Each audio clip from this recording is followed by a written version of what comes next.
Good evening, YouTube. Good morning, afternoon, good day, whatever time it is that you may be watching this. I hope it's good. Um, so it's been a little while since I've been on here uploading any videos, and primarily it's because I've just been very busy with my normal job, my work. It's just been crazy lately. So I've been busy with that, and I haven't I've still been reloading and shooting about as much as I usually do, but I just really haven't had the time to try to focus on a video. And then tonight's video is going to be kind of short. I'm not really going to go into anything, but there is one thing I do want to talk about. So recently, since I've been posting these videos, some of you guys have commented, and that's great. I appreciate the comments. I appreciate the guys subscribing and liking my videos, or even if you don't like the videos, I'm glad you're watching them. I appreciate it. So, keep subscribing, keep liking, commenting, etc. I appreciate it. It's what keeps this going. Please keep the comments clean and respectful, and I promise I'll do the same. I just want it to be a good conversational community.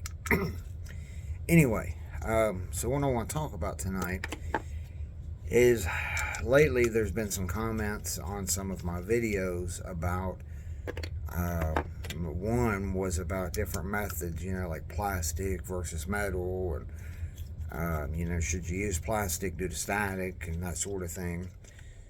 And then some other comments was about load data and information that are in manuals. So first I want to talk about the plastic debate. I can't remember the gentleman's name who had commented about not using plastic.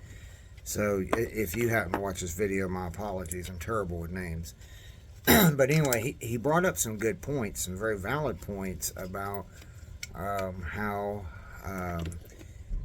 certain bench rest shooters had noticed static, and through research or whatever, they found that the static was due to the plastic dippers and that sort of thing that they were using, the plastic tools they were using.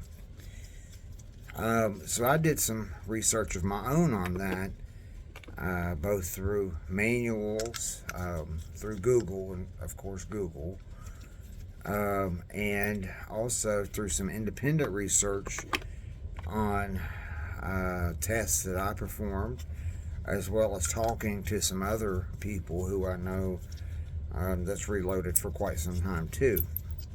And one thing that the conclusion that we finally kind of came to was, yes, while it is possible that your plastic funnels may cause and or retain static electricity, okay, it is possible.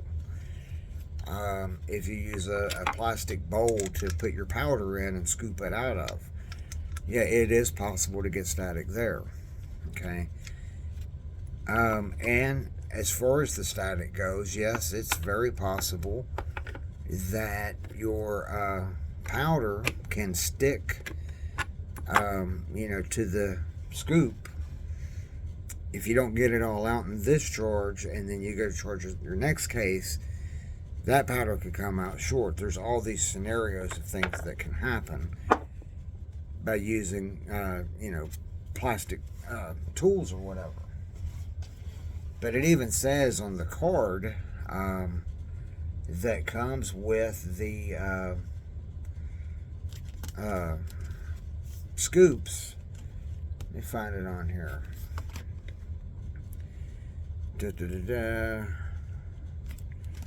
I was reading on here about here we go. So, warning: to restore the anti-static condition of your powder measures, wash in a water and detergent solution, dishwater, and allow to air dry without rinsing. Okay. So it says to restore the anti-static condition. Okay. So I did a little bit of research on that. These tools, when they are made, when they come from the factory, and look, I don't know how they do it. I'm not going to claim to say, oh, they use this process. But they have an anti-static element to them already. Okay. Now, is that going to stop all the static? Probably not. Okay. But they do come with an anti-static. They're anti-static conditioned. Put it that way. For lack of better terms. So as long as you are careful with your dippers and pay attention to what you're doing and take good care of your tools, then using dippers is not going to cause you a static issue. Okay. Now, the way I came to that conclusion again was reading in manuals. I did some Google research, which I hate Google, but it's handy, I guess. But I talked to probably 10 different reloaders that have reloaded for a long time, like old school guys. And a couple of those guys are the ones who shared the dippers with me. So, and you know, the one thing that we all came to is as long as you pay attention to what you're doing, take good care of your equipment, follow safe practices, static's not going to be an issue. Your powder, when you buy it, it comes in plastic containers now. If you use a hopper, those are plastic. Okay. So the metal versus static debate, you know, at the end of the day, I mean, honestly, at the end of the day, it's what works for you. If static is a concern of yours and you're like, you know, I don't want to use that because of the chance of static, then don't use it. Get you some aluminum or metal tools. That's fine. Okay. But if static is not a concern of yours, or you know what you're doing, then go ahead and use it. So at the end of the day, it's really, you know, what works for you. Okay. In addition to that, most of your priming trays are plastic. So your shell holders, most of those are plastic. Now you can get wood ones and aluminum ones, but the majority of them are plastic.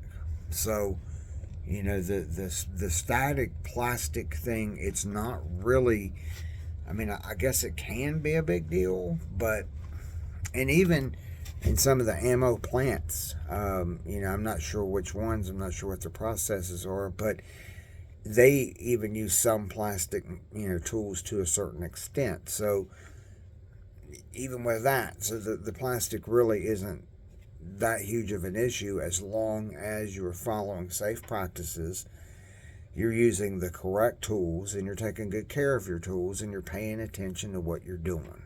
Okay, so that's that.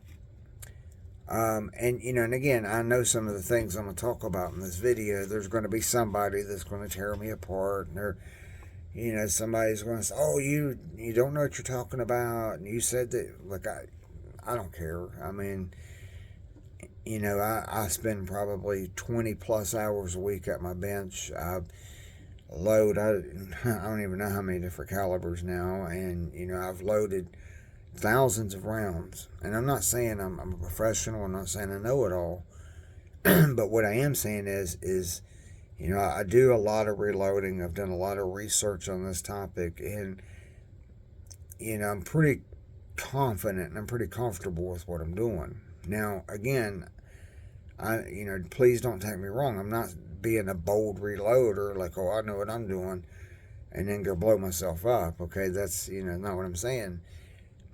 But what I am getting at is, though, you know, I do have some experience with it, and I've been around a lot of guys that's done it for a long time. So, you know, the plastic dippers, the plastic, you know, funnels and things, they work for me. It's always worked for me, and it's worked fine for thousands of other people. So if you want to use plastic, go for it. It's really not that big of a deal. Okay. Now, again, if it is a concern of yours, then don't use plastic. Use something else. Okay. In addition to that, so when it comes to load data, okay, when it comes to manuals and books and tools and equipment and etc. In one of my other videos, I had mentioned you don't have to have the latest and greatest stuff to make good quality ammunition. You can get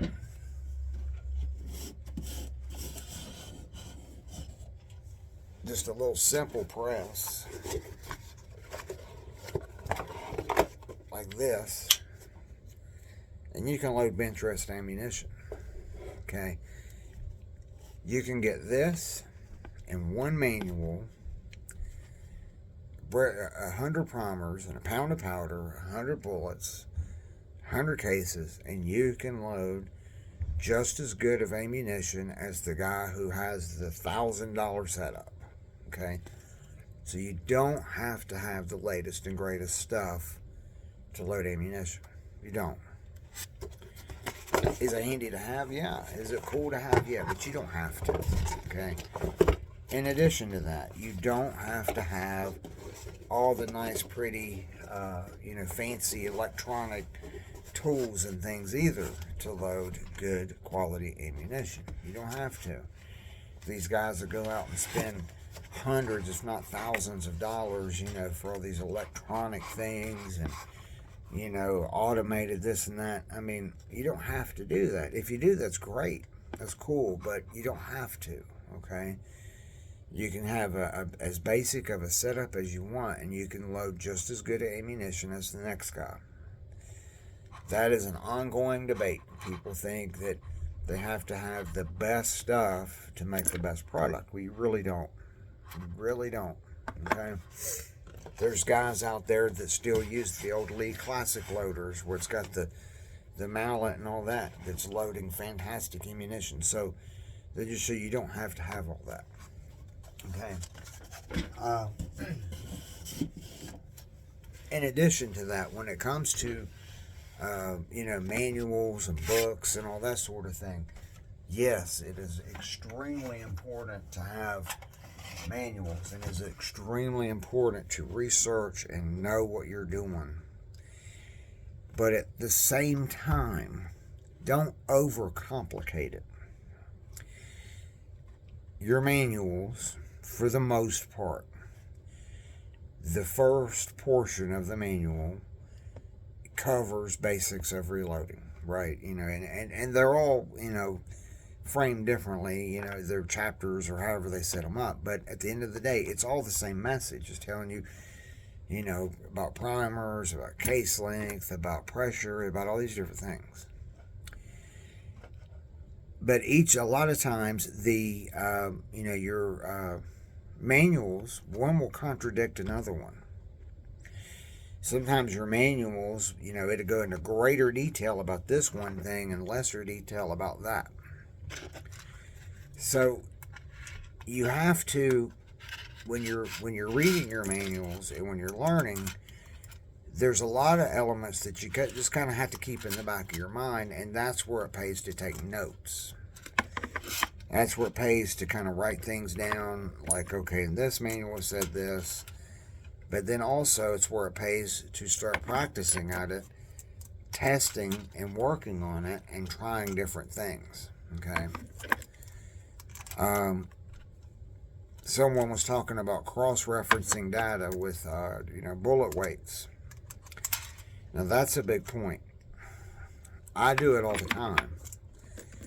If I have an 85 grain bullet and I can't find the data for that bullet, like let's just say, for example, I bought some factory seconds, some 85 grain factory second bullets, but I don't know who made them and I can't find out what brand they are. Well, I gotta get the data from somewhere, right? So I will look and I will find the data that is closest to that type of bullet, and I'll use it. The trick is that you always start low and work your way up. I have also took the, like Hornady XTB bullets, and I've used Spear data, and I've had no problem. made some really good loads that the Spear data actually worked better than the Hornady data. And another scenario, say you're loading 243 and say you've got an 87 grain VMAX bullet, but say the only data that you can find, now there is 87 VMAX data, but I'm just using that for an example. Say the only data you can find though is 85 and 90. What do? Use the next weight up. So if you've got an 87 grain bullet that you can't find data for anywhere, you would use the 90 grain data and you would start low. The same goes with lead, jacketed, hollow point, whatever, doesn't matter. Okay, so you can cross-reference data. I know some manuals say don't use data that was intended for a certain bullet. I know they say that, okay, but you also got to think these manufacturers, they have legal liabilities, okay? If they tell you, hey, it's okay to use Spear data for this bullet, and then you go blow yourself up, then somebody somewhere is going to come back on Hornady because they said, well, you told me I could use Spear data. So you got to keep that in mind.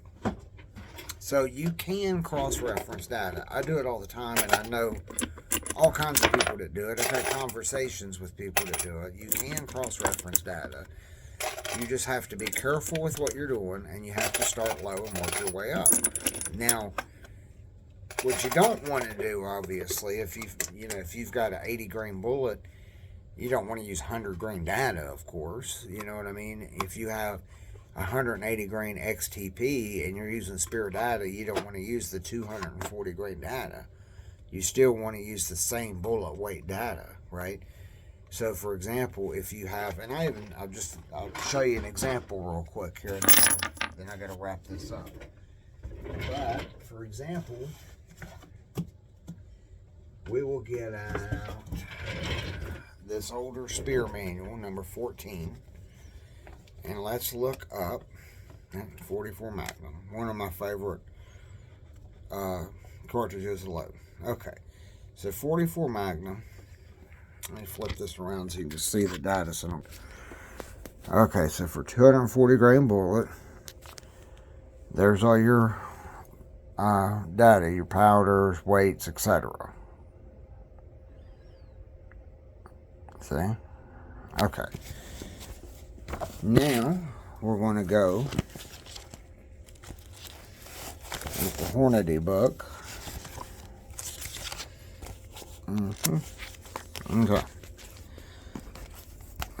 I'm sorry.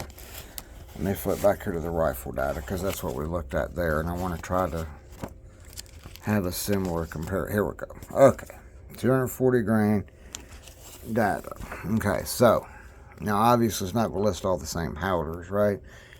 But, okay, so it says for the 240 grain XTP, IMR 4227, so you can go 20.4 all the way up to 24.2.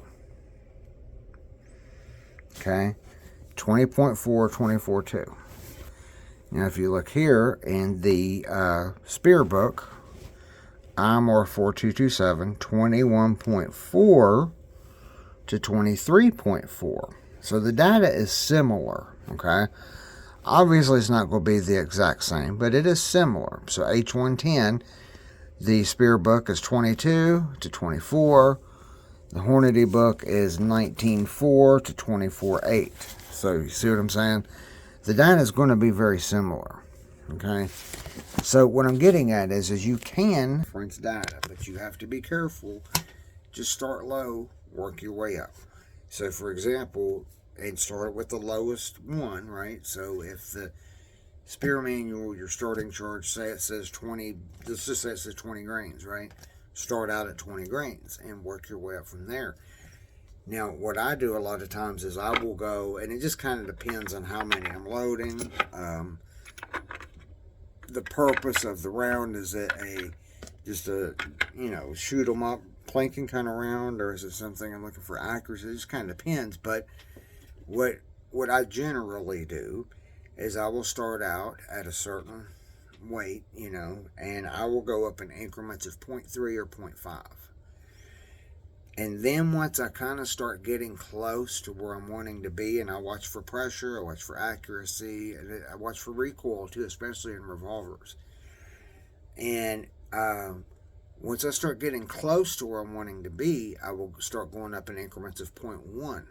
So for example, if I'm at 24.3 and it's pretty close to where I want, well, I'll try 24.4, 24.5, 24.6, and so on until I get exactly what I'm looking for.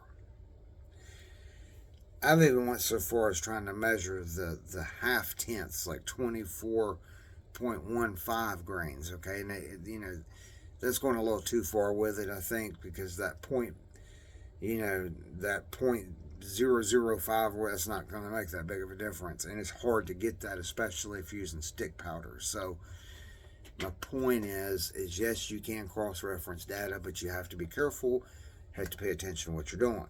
Okay. When it comes to your data, your books, your manuals, your information, just don't overcomplicate it. Yes, learn your manuals. I'm not saying ignore them. Learn your manuals. Learn them thoroughly. Okay?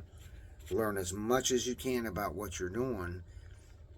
Take notes, but don't overcomplicate it. It is a simple process. Okay? You got primer, powder, case, bullet. You know what I mean? And yeah, it can be dangerous if you make a mistake. Yeah, you could blow yourself up, whatever. But when it comes to the fatal mistakes that people talk about, most of the time it is due to an overcharged case. Okay? Now, of course, yeah, there's the scenarios with barrel obstructions and all of that. I'm not talking about that. I'm just talking about the load itself. Most of the time it is due to an overcharged case. And an overcharged case causes excessive pressure and etc. So that is what causes those fatal incidents. So if you start low and you pay attention to what you're doing, you inspect your cases, you shoot a shot, look at the case. Shoot a shot, look at the case. And you start noticing pressure, well, okay, I'm getting pressure now. And if you read your manuals and learn your manuals, you will know how to inspect your cases for pressure. The first thing I always look for, well, I guess first couple of things, is the extraction. Is it easy to get out? Number two is, what's the primer look like? Okay. Also, look at your case neck. If it's real dark, or is it cracked, or is your case getting deformed? All these different things with your cases. So inspect each case after you fire it. Okay. And when you start noticing pressure, well then, okay, I'm at pressure. I need to start adjusting my load here. Or, I got good accuracy, or whatever it is you're looking for. Once you get to that point, take notes and stick with it. So that's my rambling for the day. I'm going to try to get back on here and start making some, more videos again. I plan on taking some videos at the range, but, the weather's been bad. Like I said, I've just been busy with work and all these different things. So, again, learn your manuals, read your manuals, practice. That's where your best knowledge is going to come from, is from practice. Get out there and work with it. Start loading some ammunition. Test them, take notes, write on the case, whatever you got to do, but take effective notes, and there you go. So, but that's that. So, one last thing, I do want to give a shout out to Republic Ammunition. They're in Lima, Ohio. They're really good people. I've ordered from them quite a few times. I talked to the guy on the cell phone once, so if anybody was curious about the legitimacy of Republic Ammunition in Lima, Ohio, they're great people. I actually placed an order today, and they sent me my tracking number in like 10 minutes. So they're great people. So that's that. So, if you guys happen to see this, that was me. All right, but anyway, so thanks again for watching. Hope you guys enjoy your evening. And remember, if you're not shooting, you should be reloading. Have a good night.